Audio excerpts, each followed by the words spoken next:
Como é maravilhoso nós podermos falar a respeito da presença de Deus. Agora, a palavra do Senhor nos ensina a como nós devemos adentrarmos a essa presença. Mas como, pastor, adentrarmos a essa presença? Se nós somos templo dessa presença, se essa presença habita em nós, se nós somos templo do Espírito Santo, porque essa é a pergunta que a palavra do Senhor nos faz: acaso não sabeis que sois templo, que sois habitação do Espírito de Deus? Nós sabemos disso.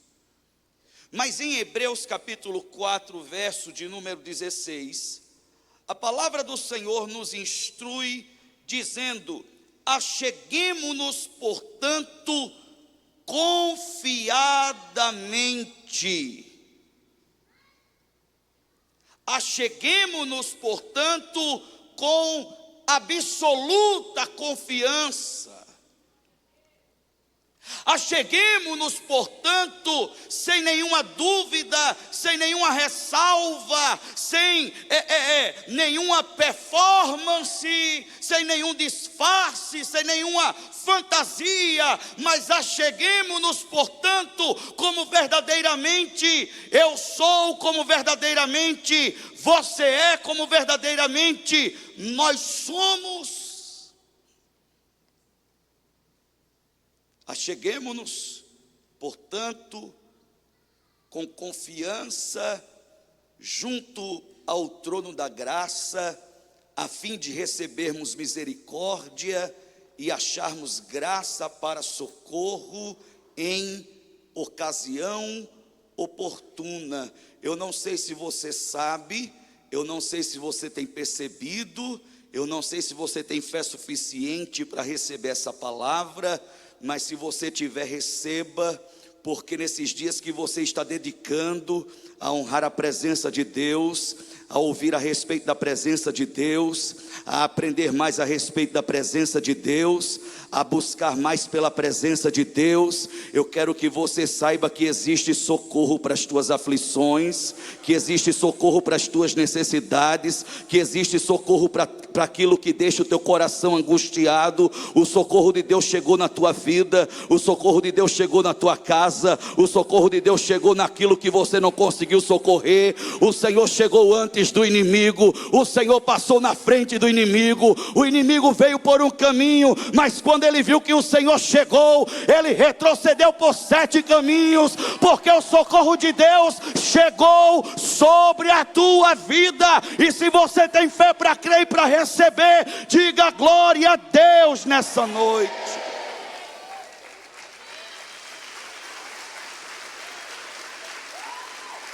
Porque existe uma utilidade para a presença de Deus. Diga comigo: a presença de Deus é muita gente para pouca voz. Diga: a presença de Deus é útil. Diga: existe algo da qual eu preciso me apropriar da presença de Deus. A presença de Deus não é para a gente ficar chapando. A gente vê anjo, vê querubim, vê serafim, até gnomo a gente vê. As carinhas que a gente faz na hora da adoração, o pessoal da mídia adora as carinhas que a gente faz. A posição da mão, tem uma posição que é mais santa, uma posição que é mais mundana, e a gente vai procurando a posição que fica melhor. E quando a gente sai desse lugar?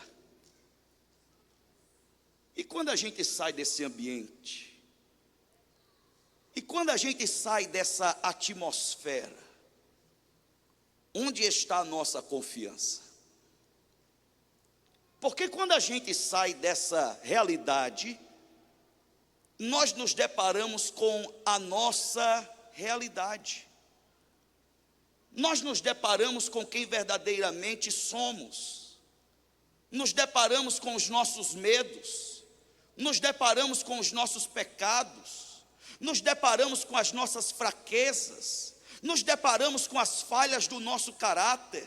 Nos deparamos com aquilo que nos deixa ansioso, com aquilo que gera pânico na nossa alma, com aquilo que aflige o nosso interior e que muitas vezes anula a nossa fé, a tornando improdutiva, inoperante. E a gente fica doido para chegar ao próximo culto, doido para chegar à próxima conferência, para sentir novamente aquilo que nós sentimos naqueles dias que foi tão bom, porque quando eu saio de lá, eu não consigo sentir na minha casa, eu não consigo sentir no meu carro, eu não consigo sentir no ônibus, eu não consigo sentir na rua, eu não consigo sentir na escola, eu não consigo sentir na faculdade, eu não consigo sentir no escritório, eu não consigo sentir na empresa. Mas apesar de você não sentir, eu quero que você tenha certeza de algo: a presença continua com você. É por isso que a palavra do Senhor nos instrui: entre, se achegue, se aproxime com confiança. Com confiança em quê? Em mim mesmo? Não. Com confiança nos meus dons? Não. Nos meus talentos? Não. Nos meus recursos? Não. Em experiências passadas? Não. Com confiança naquele que nos abriu um novo e vivo caminho. Ou nós voltamos os nossos olhos para Jesus Cristo e temos o sacrifício de Jesus Cristo como garantia do nosso acesso à presença de Deus, ou a presença de Deus ficará restrita a cerimônias dentro de um templo. A garantia que o sacrifício de Jesus me dá faz com que a presença de Deus se manifeste onde eu estiver.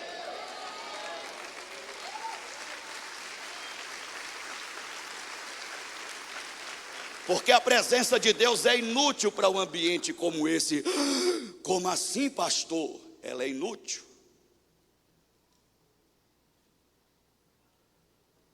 A presença de Deus para esse ambiente aqui de pouco serve.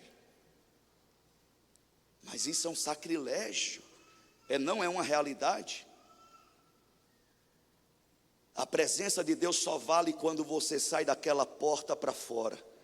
São José do Rio Preto precisa dessa presença. Os seus colegas do trabalho precisam dessa presença. A tua família precisa dessa presença. A tua escola precisa dessa presença. A tua faculdade precisa dessa presença. A tua empresa precisa dessa presença. As tuas equipes precisam dessa presença. As instituições de governo precisam dessa presença. As ruas dessa cidade, os bairros dessa cidade, as cidades em volta dessa cidade precisam dessa presença. É ali que a presença dele é útil, é ali que ele deseja se manifestar através da tua vida.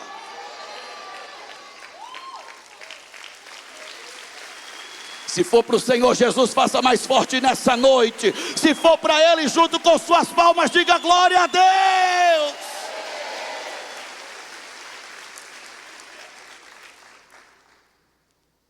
É ali que a presença de Deus vale.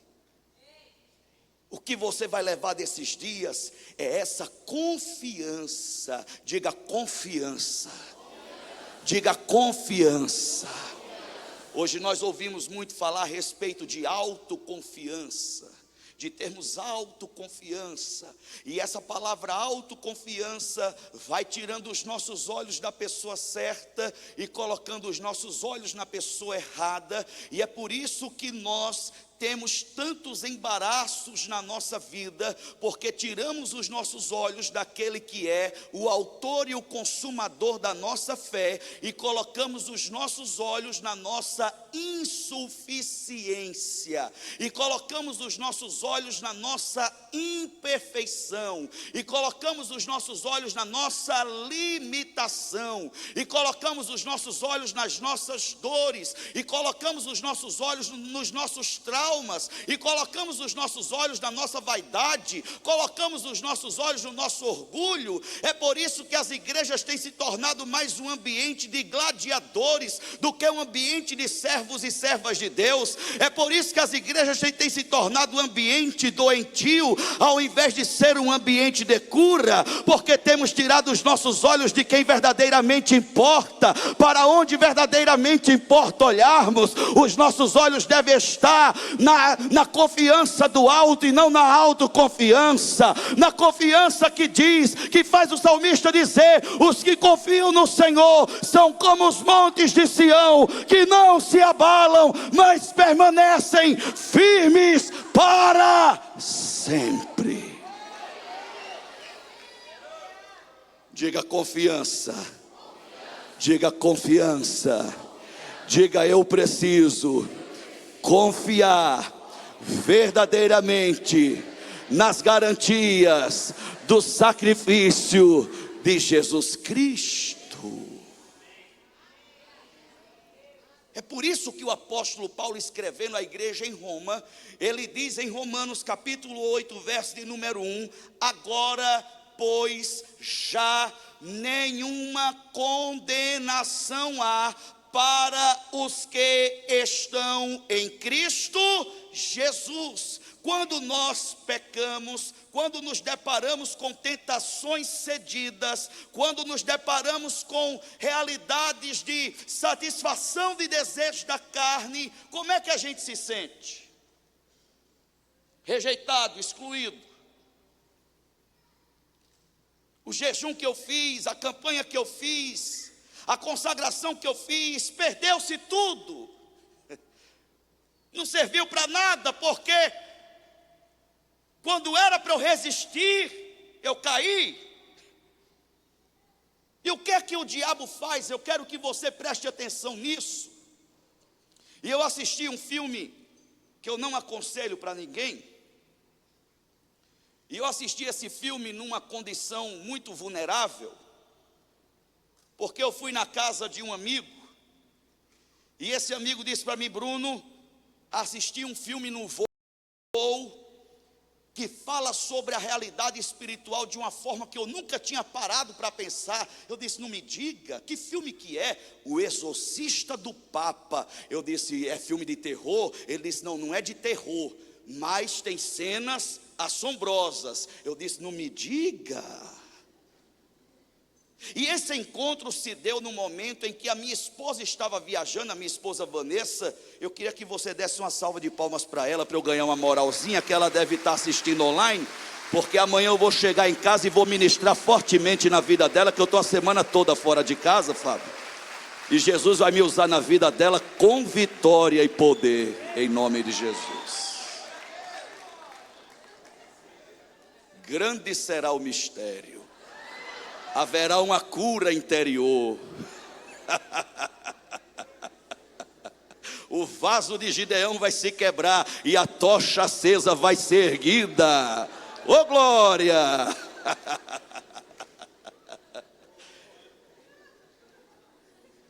Eu voltei de viagem, ela continuou viajando. Eu fui para o culto, preguei culto domingo de manhã, almocei e voltei para casa. Eu disse: bem, até dar o culto das 18 horas, eu vou assistir o filme que meu amigo indicou.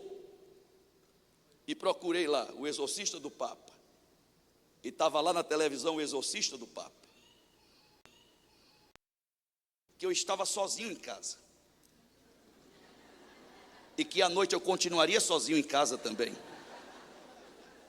E quando eu fui me atentar para essa realidade de que eu continuaria sozinho, que eu estava sozinho e continuaria sozinho, o filme já estava quase acabando, e eu disse: o que eu vou fazer da minha vida? Eu consertei a minha vida, eu disse: Senhor, pecados que eu cometi, que eu não cometi desde a minha infância até agora, até a minha velhice, até a hora que eu morrer, vai perdoando e passando com teu sangue, me lavando, me limpando, me justificando. Quebra toda maldição, fecha toda brecha, toda oração de batalha espiritual, toda reza, todo quebrante, tudo aquilo que eu sabia, eu fui fazendo.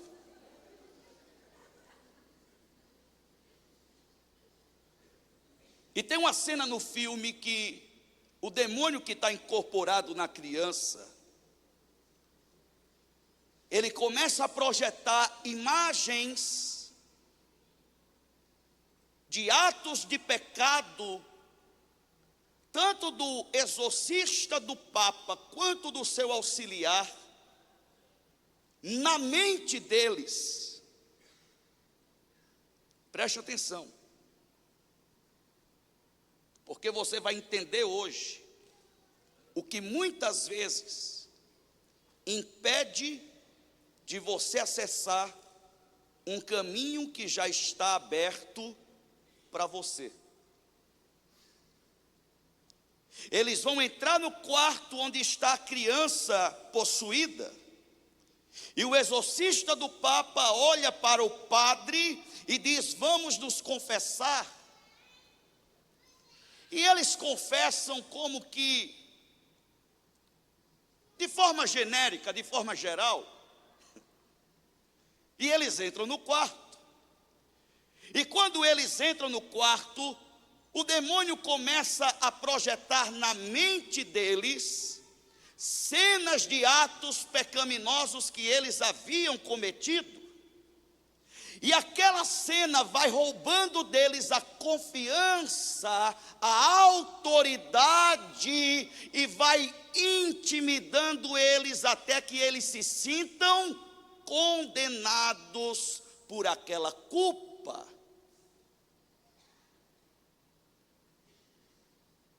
Eles ficam perturbados, o demônio ri da cara deles, e eles saem do quarto mais do que depressa. E o exorcista do Papa pergunta para o padre: por que você não confessou tudo o que você tinha para confessar? Ou você não sabe que o diabo sente cheiro de pecado? E aí eles confessam tintim por tintim. E eles voltam a entrar no quarto onde a criança está possuída. E novamente o demônio projeta na mente deles as mesmas cenas que ele havia projetado antes. E o exorcista do Papa percebe que o seu auxiliar está ficando novamente perturbado, e ele fala para o seu auxiliar: não dê ouvidos e não preste atenção no que ele está mostrando para você, porque isso só você está conseguindo ver. Atente-se para o que Jesus fez na cruz.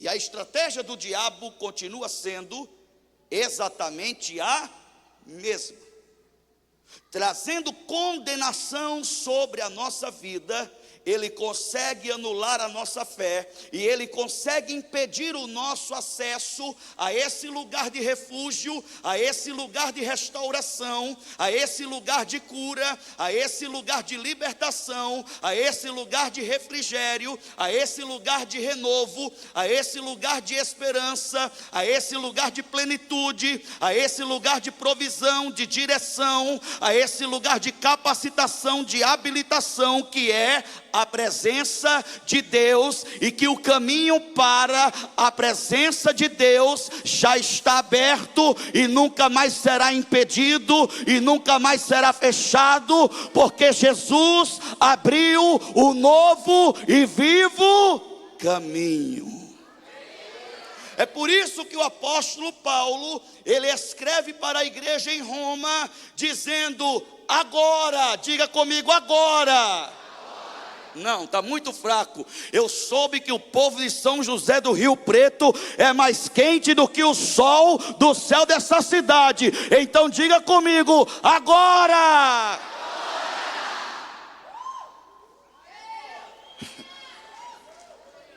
não é algo passado, é algo presente, é algo atual. É exatamente neste momento, a palavra do Senhor está dizendo: agora, pois já, diga já, diga já, diga agora, diga já, diga agora, diga já.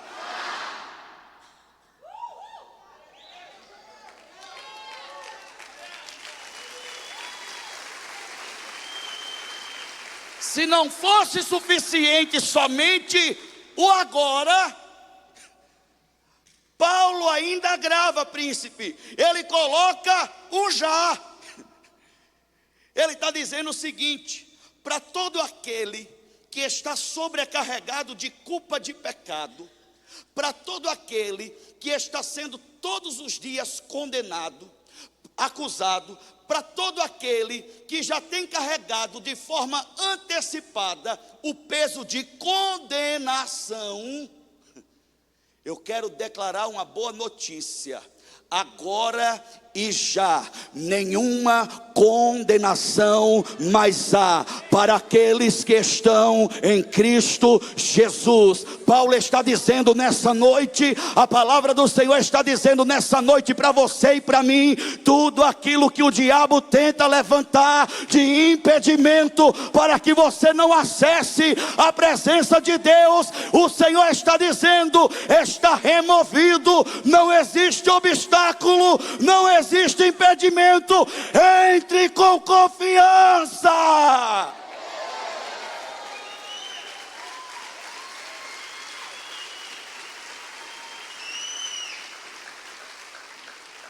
Vire para a pessoa que está no seu lado e diga: você vem comigo?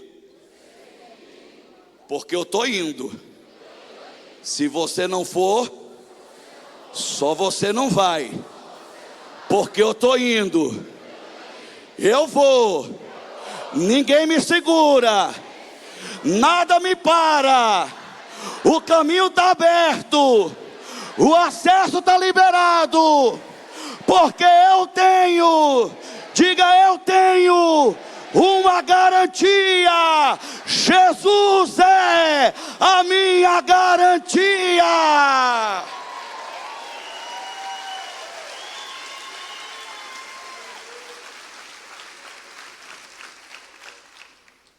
Agora preste atenção. Por falar em condenação, tem um relógio que me condena aqui na minha frente, mas eu te repreendo em nome de Jesus agora. Mas preste atenção, como isso é forte.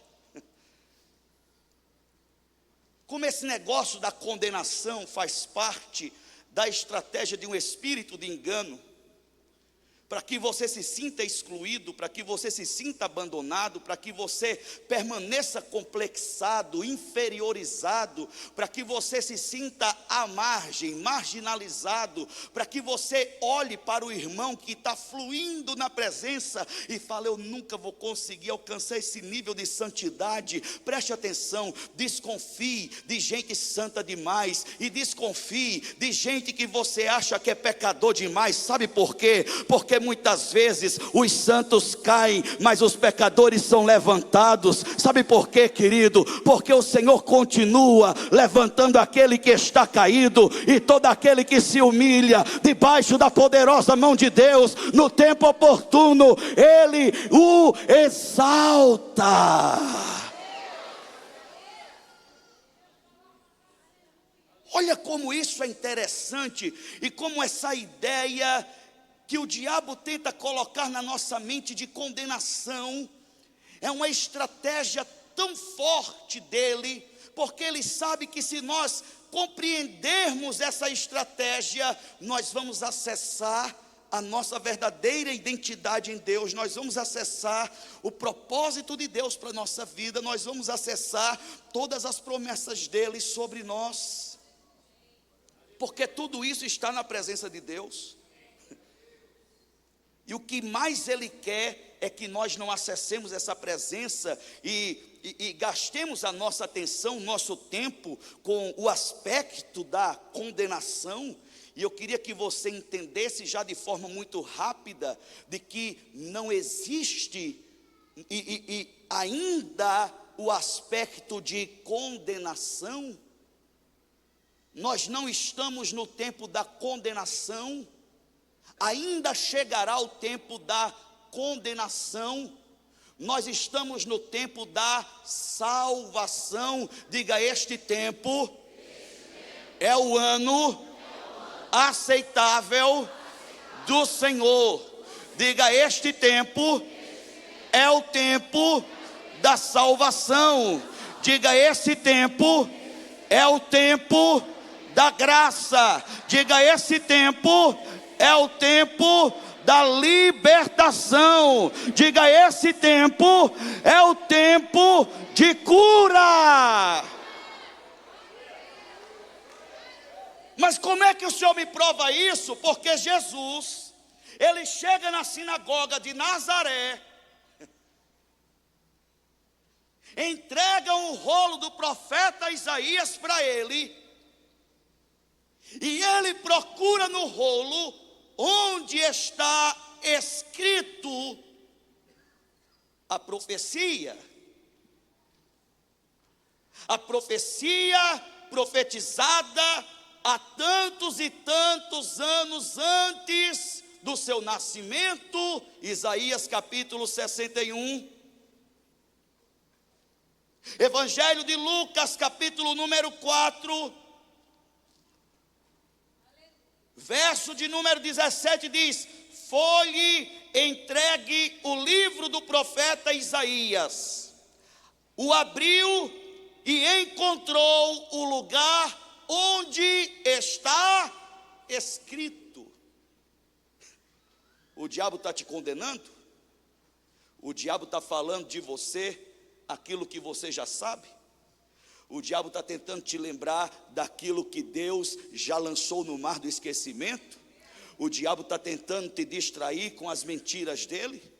O diabo está tentando anular o sacrifício de Jesus na cruz, para que você se olhe com pena, para que você se sinta culpado e se esqueça de que Ele tomou sobre si toda a nossa culpa, todas as nossas dores, e aquilo que nos era vergonha, Ele também tomou sobre Ele, para nos dar vida e vida em abundância. Ele morreu a nossa morte, para vivermos a sua vida, e a vida que vivemos agora, não vivemos mais na carne, não vivemos mais segundo a nossa força, mas vivemos pela fé no Filho de Deus. Todas as vezes que o diabo tentar fazer você se lembrar daquilo que Deus já se esqueceu, você precisa procurar na palavra onde está escrito ao seu respeito, porque eu sou tudo aquilo que Deus diz que eu sou. Levante sua mão direita para o alto e diga comigo: eu sou. Diga: eu sou tudo o que Deus diz que eu sou. Diga: eu tenho tudo o que Deus diz que eu tenho. Diga: eu posso tudo o que Deus diz que eu posso. Coloque a sua mão sobre a sua cabeça e diga comigo: e a bênção do Senhor está sobre mim, e ela me enriquece e não acrescenta dores. Amém.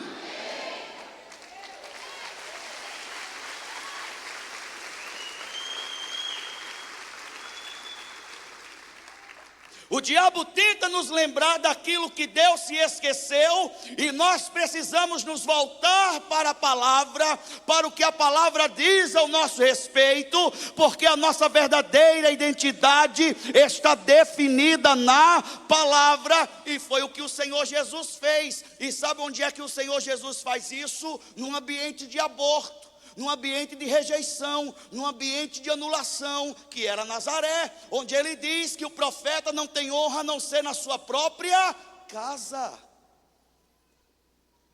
E depois que ele lê e diz: hoje se cumpriu essa escritura, as pessoas da cidade tentam levá-lo a um alto monte para lançá-lo abaixo. É terrível. Mas ele não vai para a opinião pública, ele não vai para os comentários do Instagram, ele não vai para as mensagens do WhatsApp. Você se levanta tão ansioso para ver o que estão falando ao seu respeito e se esquece de buscar aquilo que Deus já tem dito ao seu respeito. E quando nós sabemos aquilo que Deus diz ao nosso respeito, a gente anda menos preocupado com aquilo que os outros dizem ao nosso respeito, porque o meu Deus, aquele que me criou e antes de eu ter forma no ventre da minha mãe, ele já me chamava pelo meu nome e ele não estava enganado ao meu respeito quando ele escreveu todos os meus dias no seu livro. Deus não estava enganado quando ele me olhou e disse: Bruno, eu já tenho tudo preparado para você.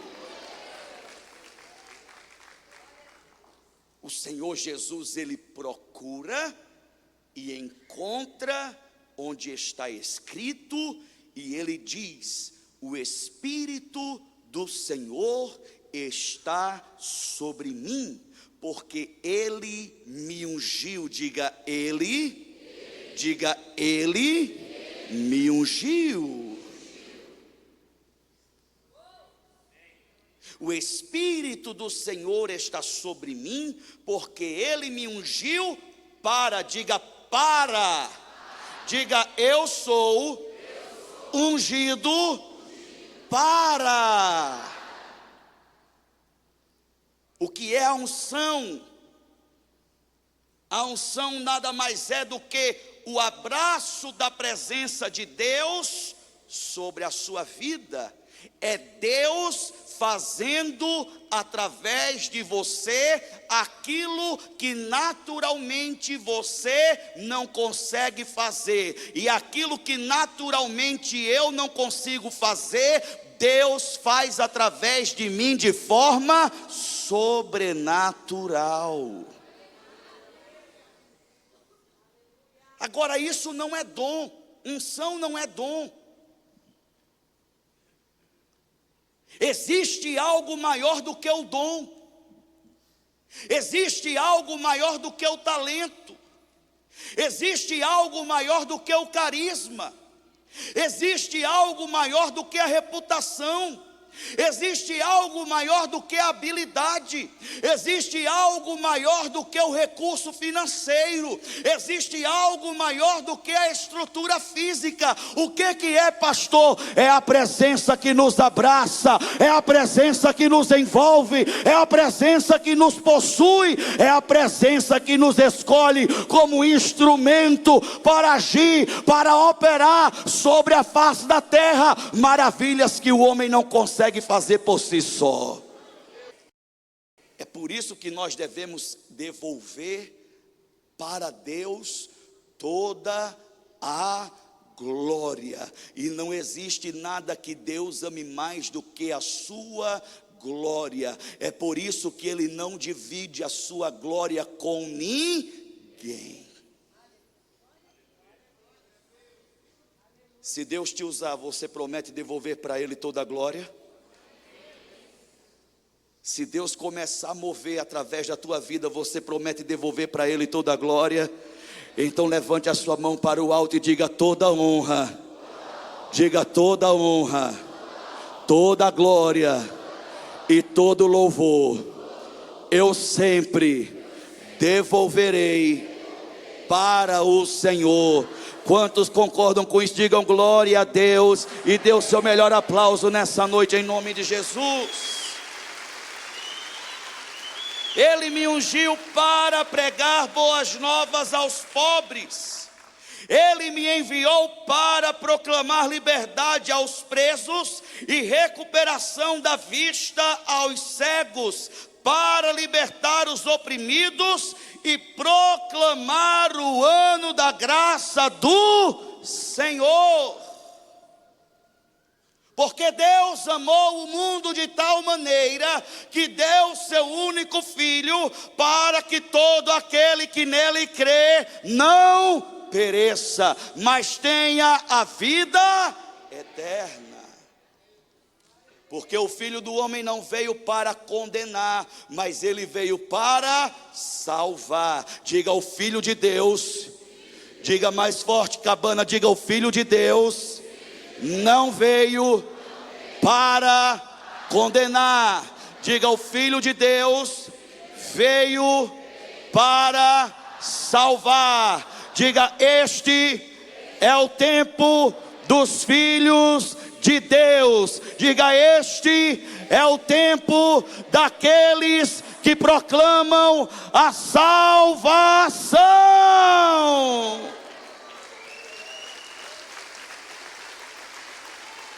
Como é que o diabo vai condenar no tempo da salvação? É por isso que ele é o pai da mentira.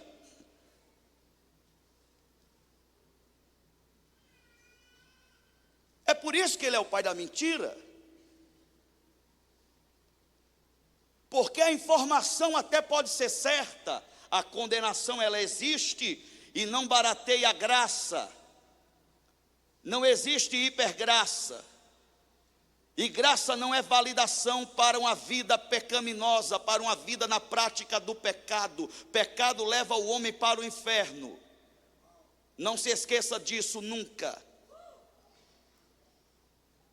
A graça não precisa ser hiper, porque a graça de Deus ela já é na medida certa. Onde abundou o pecado, superabundou a graça. Não precisa ser hiper, ela já tem a medida certa. E não use a graça para validar sua vida pecaminosa. Conserte a sua vida pecaminosa, porque a graça de Deus te alcançou. Amém ou não? Mas é interessante porque a profecia de Isaías, bispa Geisa, a senhora que é uma teóloga, a senhora que é uma leitora profunda da palavra, do cânon sagrado, como diz o Eliel Lima, o Senhor Jesus, ele para na profecia, quando o profeta Isaías continua. O profeta Isaías continua, dizendo o seguinte, depois que ele fala para proclamar o ano da bondade do Senhor, é onde Jesus para, e o profeta Isaías continua, e o dia da vingança do nosso Deus, para consolar todos os que andam tristes, e dar a todos os que choram em Sião, uma bela coroa em vez de cinzas, o óleo da alegria em vez de pranto, e um manto de louvor em vez de espírito deprimido. Eles serão chamados cavalos de justiça para o plantio do Senhor, para a manifestação da sua glória, e vai. Mas Jesus ele para intencionalmente aqui para deixar claro, eu vim para trazer o ano aceitável, onde toda dívida é paga e perdoada, onde todo escravo é liberto, onde existe a oportunidade de um novo tempo, de um novo começo. O Senhor hoje está dizendo, a minha presença está disponível, a minha presença é para você, o caminho está aberto, confie naquilo que eu providenciei, no sacrifício do meu filho na cruz. A minha presença te abraça, a minha presença te envolve, a minha presença sempre irá com você. Você imagina um empresário abraçado pela presença de Deus? Você imagina um funcionário abraçado pela presença de Deus, um gerente, um líder de equipe, um vendedor, alguém que faz alguma coisa numa instituição pública, numa instituição privada, na área da saúde, um médico abraçado pela presença de Deus, um enfermeiro abraçado pela presença de Deus. O que a medicina não fizer, o poder de Deus vai fazer, e você vai dizendo, fica tranquilo, eu fui ungido para trazer cura, vida, eu fui ungido para trazer vida. Imagina mortos ressuscitando no necrotério dos hospitais. Imagina as portas fechadas sendo abertas. Por causa do que? É a presença, é a presença, é a presença, é a presença, é a presença, a presença que te abraça, a presença que te unge, a presença que diz para você: eu vou contigo até o fim.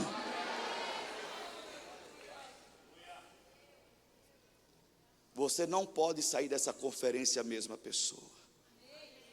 Você não pode sair desses dias com o mesmo pensamento. Quando o diabo vier te lembrar daquilo que Deus se esqueceu, lembre a ele daquilo que ele nunca se esquece. O destino dele está determinado, e o seu já foi definido na eternidade. Diabo, o meu nome está escrito onde o seu foi apagado. O meu nome está escrito no livro da vida. E Jesus, ele disse que é por causa disso que nós devemos nos alegrar, por termos o nosso nome escrito no livro da vida. Se o seu nome também está escrito nesse livro, levante a sua mão para o alto e adore aquele que faz novas todas as coisas. Adore a ele, adore a ele, adore a ele, adore a presença.